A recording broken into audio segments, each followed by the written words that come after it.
अस्सलाम वालेकुम एवरीवन, आप सभी का स्वागत है मेरे यूट्यूब चैनल में। आज हमारी जर्नी है दिगलीपुर से वापस पोर्ट ब्लेयर की तरफ जा रहे हैं। तो रास्ते में आज मैं आपको शो करूँ what I eat in a day while travelling. ये है सफ़र के दौरान मेरे सुबह का ब्रेकफास्ट। जी, सफ़र से हम बहुत थक गए थे। अब बहुत दिन तक घर बंद भी था। मम्मी के यहाँ से आते हुए घर बहुत गंदा हो गया था।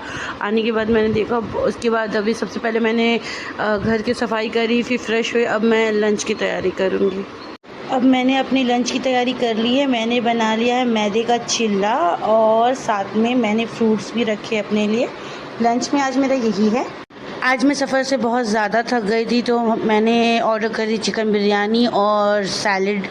तो आज के डिनर में मेरे है चिकन बिरयानी और सैलड। तो आई होप आपको ये वीडियो अच्छी लगी होगी। तो प्लीज़ इस वीडियो को लाइक शेयर सब्सक्राइब ज़रूर करें। मिलते हैं नेक्स्ट वीडियो में। अल्लाह हाफिज़, बाय बाय।